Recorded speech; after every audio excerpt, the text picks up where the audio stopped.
Good morning students. Class 11th math के आज third class है आपका। एक्सरसाइज 1.2 तक आपका कंप्लीट हो गया था। अब एक्सरसाइज 1.3 में हम लोग उससे रिलेटिव कुछ पार्ट समझेंगे। सबसे पहले हम लोग आज देख रहे हैं subsets. What is subsets? Subsets, subset क्या होते हैं? सबसेट मीन्स होता है उपसमुच्चय, हिंदी में इसको हम लोग बोलते हैं। सबसेट से आप क्या समझते हैं, थोड़ा सा हम लोग इसको जानेंगे। देखिए ए सेट, अब सबसे पहले हम इसका एक एग्जांपल दे करके आपको समझा दे रहे हैं। डिफिनेशन सबसे पहले हम इसको समझ ले रहे हैं। A set A is said, A set A is said to be a subset, to be a subset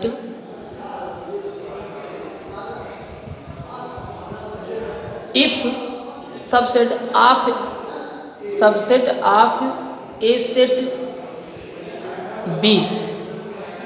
a जो है कोई सेट है जो कि b का सबसेट तभी होगा when if every element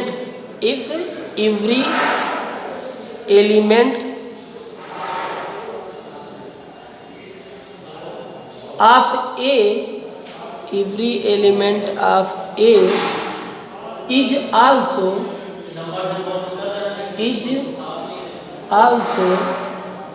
element of B।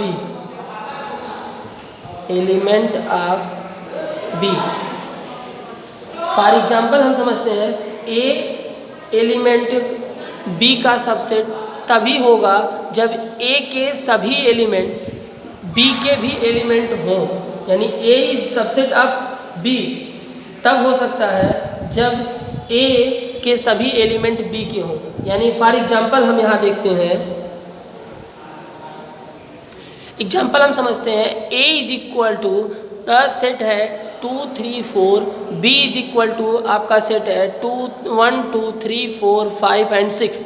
तो आप देखेंगे ए के सभी एलिमेंट, ए का एलिमेंट 2 है तो 2 का भी एलिमेंट है, 3 ए का एलिमेंट है तो बी का भी एलिमेंट 3 है, 4 ए का एलिमेंट है तो वो भी बी का एलिमेंट है।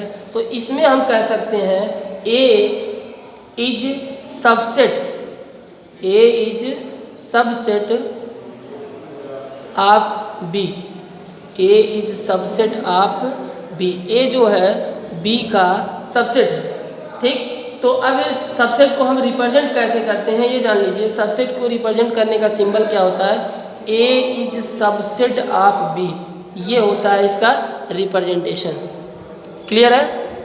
अगर अब एक बात और जान लीजिएगा, चूंकि बी के सभी एलिमेंट ए में नहीं है, एक बात और हम समझेंगे कि B के सभी एलिमेंट A में नहीं है, क्योंकि 1 जो है B का एलिमेंट है बट A का नहीं है। तो B is not subset, B subset नहीं है किसका? A का। B is not subset A।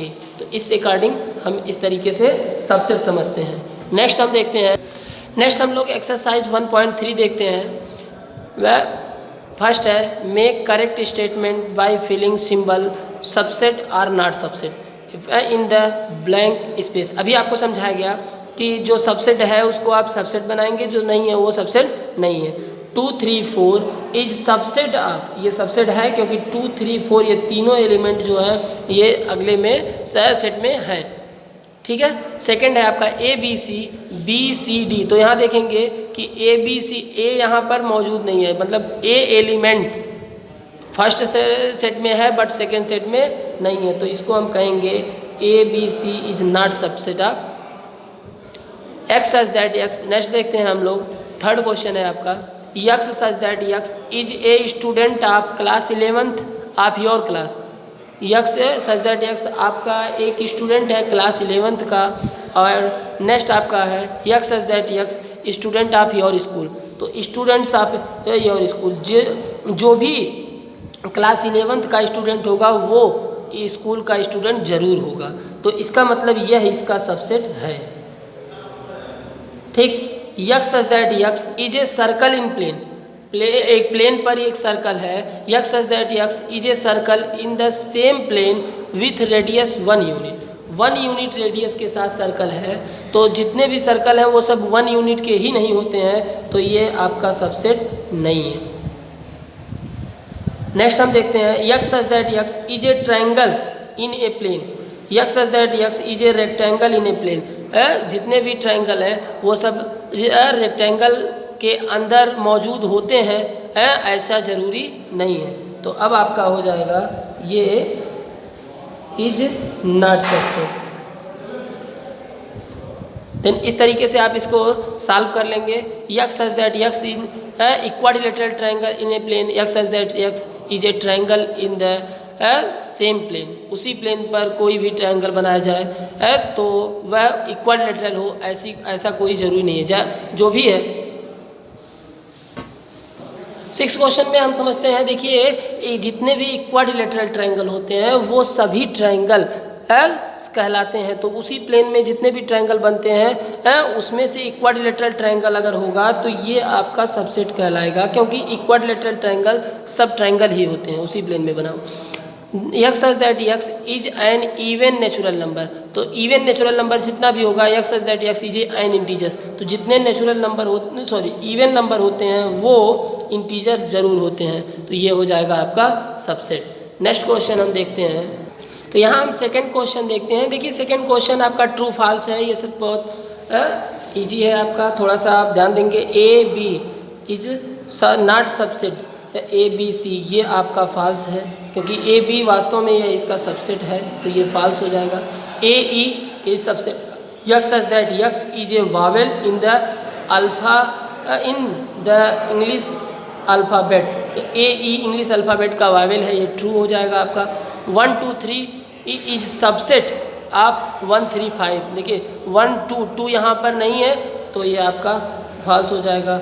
A is subset of A B C true है। A is element of A B C, A set A is element of A B C, ये भी false है, ठीक, क्योंकि देखिए ये subset है, element नहीं है। यहाँ पर थोड़ा सा आपको कन्फ्यूजन होगी, समझ लीजिएगा। ए एलिमेंट है या नहीं है, ये आपका एक सेट है। एलिमेंट होता सिर्फ ए अगर लिखा होता तो आपका सही हो जाता। X such that x is an even natural number less than 6, 6 से less than even natural number आपका होगा 2 4। And x such that x is a natural number which divides 36। ऐसे नंबर जो 36 से डिवाइड हो, तो 36 से डिवाइड होने वाले नेचुरल नंबर 2 और 3 दोनों होते हैं, देन आपका ये ट्रू है। Let A is equal to A आपका एक सेट है 1 2 3 4 5, 3 4 एक सेट में किया गया। Which of the following statement incorrect and why, कौन कौन सा स्टेटमेंट इसमें इनकरेक्ट है और क्यों। तो अब एक सेट इसके अंदर मौजूद है 3 4, तो 3 4 ये जो सेट है ये ए का सबसेट है, ये भी ट्रू है, ठीक है, करेक्ट है। 3 4 इज एलिमेंट ऑफ ए, 3 4 यहाँ पर एक एलिमेंट की तरह ए के यूज किया गया है, ये भी बस ट्रू है, ये भी आपका। 3 4 is subset of A, 3 4 is subset of ये आपका फॉल्स है। रीजन इसका समझिएगा आप लोग। देखिए यहाँ पर हम समझते हैं, सॉरी ये आपका ट्रू होगा। यहाँ पर एक बात आप ध्यान दीजिए, ये जो आपका सेट लिखा हुआ है, इस सेट में ये वैल्यू 3 4 इन सेट, ये पूरा आपका एक एलिमेंट है। ध्यान दीजिए 3 4 सेट के अंदर जो मौजूद है इसको एज ए एलिमेंट यूज किया गया, यानी कि जो एलिमेंट है ये आपका एक एलिमेंट है, सबसेट नहीं हो सकता। ये केवल कंफ्यूज करने के लिए दिया है, सॉरी ये फर्स्ट वाला जो है आपका 3 4 विथ इन ब्रैकेट, ये आपका एलिमेंट होगा। अगर यहाँ पर एलिमेंट होता तो ये ट्रू होता, यानी कि फर्स्ट वाला जो है इनकरेक्ट है। आपको बताना है रीज़न वाई, तो यहाँ पे वाई में आप लिख देंगे 3 4 is element of A not subset. तो ये आपका, अगर हम इसको एक विथ इन ब्रैकेट कर देते हैं, एक एलिमेंट को, कोई भी एलिमेंट है जो सेट के अंदर मौजूद है तो वो ज़रूर उसका एलिमेंट होगा, यानी थर्ड वाला आपका ट्रू हो जाएगा। इस तरीके से फोर्थ देखेंगे, 1 is element of A, 1 element है ए का, बिल्कुल सही है। वन इज सबसेट ऑफ ए, देखिए वन जो है एलिमेंट है, सबसेट नहीं है। सबसेट कब होता, यही वन अगर आपका सेट बन जाता, यानी कि ब्रैकेट में हम लिख देते इस वन को, तब यह सबसेट होता, यानी ये आपका स्टेटमेंट रॉन्ग है। ध्यान से इसको समझेंगे आप। अब यहाँ लिखा है 1 2 5, 1 2 5 सबसेट है, बिल्कुल ये सही है। 1 2 5 इज एलिमेंट ऑफ ए। अब एलिमेंट और सबसेट मतलब समझिएगा, यहाँ पर ब्रैकेट में क्लोज कर दिया गया, ये सबसेट बन गया, ये एलिमेंट नहीं है, देन अब आपका ये फॉल्स हो जाएगा। 8th देखिए 1 2 3, 1 2 तो इसका एलिमेंट है, लेकिन 3 यहाँ अकेला नहीं है, 3 का मतलब ये पूरा एक एलिमेंट होगा, तो 1 2 3 आपका ये सबसेट नहीं होगा। 3 के साथ ये 3, 4 ये कम्प्लीटली एक ही में है, इसलिए ये आपका स्टेटमेंट रॉन्ग होगा। नेक्स्ट देखिएगा 5 इज एलिमेंट ऑफ ए। अब एक बात जरूर ध्यान दीजिएगा, 5 एलिमेंट नहीं होता है, 5 जो है वो सभी का सबसेट होता है, जो भी एलिमेंट है वो सबसे, ये बात ट्रू है, बट ये आपकी फॉल्स है। यहाँ पर आपको इस क्वेश्चन के मेथड से आपको सिर्फ इतना बताया जा रहा है सबसेट और एलिमेंट में डिफरेंस क्या है। देखिए ये है आपका next 5 is element subset of A, ये सही है आपका। 5 इज सबसेट ऑफ ए। अब देखिए ये 5 जो है वो सेट के अंदर कर दिया गया, तो 5 जो है इस सेट के अंदर, ये आपका सबसेट नहीं होगा क्योंकि 5 इसके अंदर नहीं मौजूद है। ये इसका सबसेट वही हो सकता है जिसके एलिमेंट उस दिए गए सेट के एलिमेंट में मौजूद हो, तो इस सेट के एलिमेंट में ये नहीं है, तो ये आपका फॉल्स हो गया। नेक्स्ट क्वेश्चन 4th से हम समझते हैं। अब क्वेश्चन 4th है write down all subset of the following sets. तो जितने भी सेट हैं इनका सबसेट बताना है। अब हम यहाँ से क्वेश्चंस देखते हैं किस तरीके से हम सॉल्व करेंगे। एक्सरसाइज 1.3, तो इसके 3 क्वेश्चन तो आपके बुक वर्क थे, ट्रू फॉल्स था। अब 4th क्वेश्चन हम देखते हैं write down all the subset. तो यहाँ लिखेंगे all the subsets, all the subsets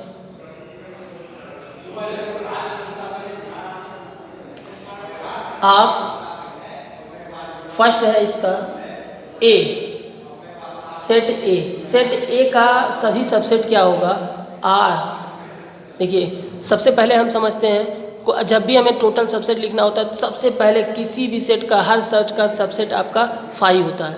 5 is null set, तो नल सेट जो है वो सभी का सबसेट होता है। एंड उसके बाद हम 1 बाय 1 करके एलिमेंट देखेंगे, तो यहाँ पर ओनली 1 एलिमेंट है, इसलिए ये आपका ए, यही 2 ही सबसेट आप इसके होंगे। सेकंड क्वेश्चन इसका हम देखते हैं all the subset of set A comma B, A B यह एक सेट है, इसके सबसेट आपको बताने हैं are.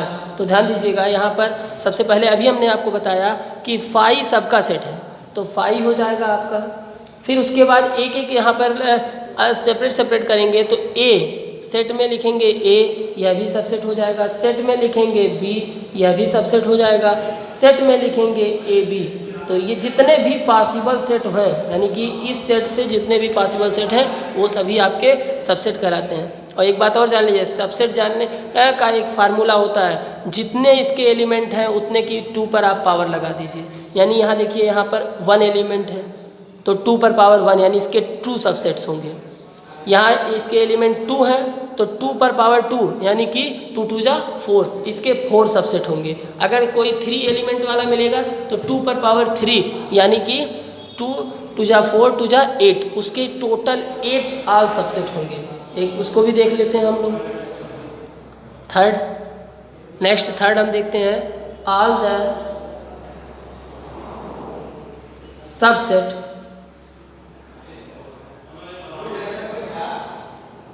Of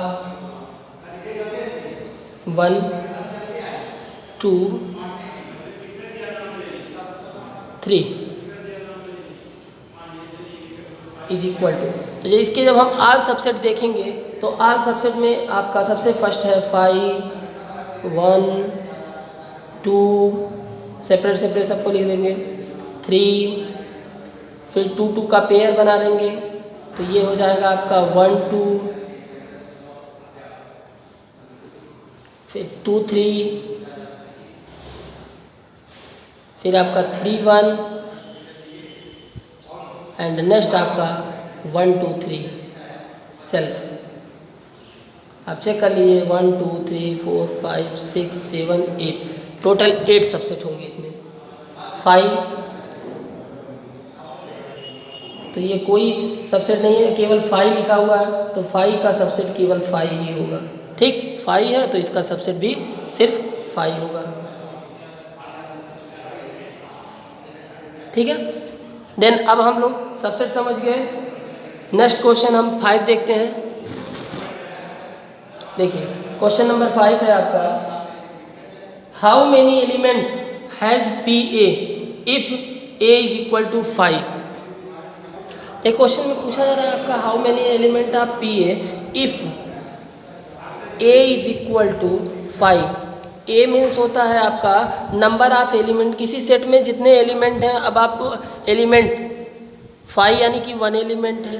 then P A मतलब क्या होता है ये जान लो, टोटल पावर सेट। इसे पी ए का मतलब होता है पावर सेट, और पावर सेट आपका क्या होता है, the collection of all subset. इसको जरूर समझिएगा, पी ए मीन्स होता है power set, power set means होता है the collection of all subset of A set. किसी भी सेट का जो कलेक्शन है, सबसेट का सभी कलेक्शन, जैसे ऊपर वाले क्वेश्चन में यहाँ देखिए, ये सभी सेटों का अगर हम कलेक्शन लिखें तो वही पी ए कहलाता है। जैसे इसका पी ए आपका 8 है तो इसका पी ए केवल 1 होगा। ठीक, अब हमको देखते हैं क्वेश्चन 6, यानी नेक्स्ट क्वेश्चन हम देखते हैं 6 वाला। बहुत ही इजी है, इसको आप आराम से समझ लेंगे। 6 क्वेश्चन थोड़ा अलग टाइप से है। इसमें क्या कहा जा रहा है पहले हम देखते हैं। Write the following are intervals. Intervals में हमें इसे राइट करना है। फर्स्ट क्वेश्चन है हमारा, x such that x is element of R। ध्यान से इसको समझेंगे। x such that x is element of R -4 is greater than x is greater less than -4 and x is greater than -4 and less and equal than 6। ध्यान से इसको हम समझेंगे। इसका इंटरवल्स लिखना है। देखिए इंटरवल्स में हम लिखते कैसे हैं, सबसे पहले हम समझते हैं। इज इक्वल टू बहुत ही इजी है। इंटरवल्स में इंटरवल 2 टाइप्स के होते हैं। एक होता है ओपन इंटरवल और एक होता है आपका क्लोज्ड इंटरवल। ओपन इंटरवल कौन सा इंटरवल होता है, जिसमें कि वो नंबर इंक्लूड ना हो। ध्यान दीजिएगा, ओपन इंटरवल जो होता है उसमें वो नंबर इंक्लूड नहीं होता है, और जो क्लोज इंटरवल होता है उसमें वो नंबर इंक्लूड होता है। अगर इस इंटरवल को हम देखें तो -4 इसमें इंक्लूड नहीं है, x की वैल्यू में -4 इंक्लूड नहीं है। तो -4 जो है ओपन इंटरवल्स में आएगा। तो ओपन इंटरवल्स का रिप्रेजेंटेशन आप जान लीजिए स्मॉल ब्रैकेट होता है। तो स्मॉल ब्रैकेट में लिखेंगे -4। क्लियर है, स्मॉल ब्रैकेट में -4 अपान ये जो है 6 यहाँ पर इंक्लूड है। तो जो इंक्लूड होगा वो क्लोज्ड ब्रैकेट होगा, क्लोज्ड इंटरवल होगा। और क्लोज्ड इंटरवल को हम बड़े ब्रैकेट से लिखते हैं। तो यह इस तरफ से हम बड़े ब्रैकेट से यहाँ पर डिनोट कर देंगे। बस यही आपका आंसर हो जाएगा। बहुत ही इजी है इंटरवल्स लिखना, कोई दिक्कत नहीं है। एक और क्वेश्चन एग्जाम्पल के तौर पर आपको समझा दे रहे हैं। सेकेंड क्वेश्चन इसी का देखिएगा। सेकेंड क्वेश्चन है हमारा, x such that x is element of R, x is greater than -12 and less than -10। अब इसका इंटरवल -10 और -12 ये दोनों इसमें मौजूद नहीं है, क्योंकि इक्वल नहीं लगा यहाँ पे। इक्वल होता तो दोनों इंटरवल में से मौजूद होता, तो ना ये है ना ये है, दोनों में से कोई नहीं, यानी कि ओपन इंटरवल्स होगा। तो ओपन इंटरवल्स में स्मॉल ब्रैकेट लिखेंगे, -12 -10 दोनों तरफ आप स्मॉल ब्रैकेट लगा देंगे। ये बोथ ओपन इंटरवल्स कहलाते हैं। ठीक है, इसे ओपन इंटरवल्स कहते हैं, इसे ओपन क्लोज इंटरवल कहते हैं। और एक और क्वेश्चन इसका थर्ड पार्ट हम देखते हैं इसी में। तो हमारा हो जाएगा x such that x is element of R 0 is less and equal then x is less than 7। Clear है, इज इक्वल टू, ध्यान दीजिए 0 इधर से आपका ये क्लोज है, क्योंकि ये 0 इसमें इंक्लूड है, तो इस तरफ से आपका ये क्लोज हो जाएगा और 0 फिर 7 इस तरफ से आपका ओपन हो जाएगा, क्लोज ओपन शेप। इस तरीके से आप कर लेंगे। से फोर्थ है, इसको भी आप समझ लेंगे, ये आपका x such that x is element of R 3 is less and equal then x is less and equal then 4, then आपका हो जाएगा, ये देखिए दोनों में इंक्लूड है, यानी कि दोनों तरफ ये आपका क्लोज शेप है, तो ये हो जाएगा 3 4 क्लोज शेप में हो जाएगा, सॉरी क्लोज इंटरवल्स हो जाएगा। ये आपका क्लियर हो गया। इसी तरीके से क्वेश्चन 8 आपका इसी का अपोजिट है, sorry 7, right the following intervals in set builders form, यानी इस फॉर्म में लिखना है, आंसर आपको गिवन है, आप इसी तरीके से नोट कर लेंगे। Question 8, the what universal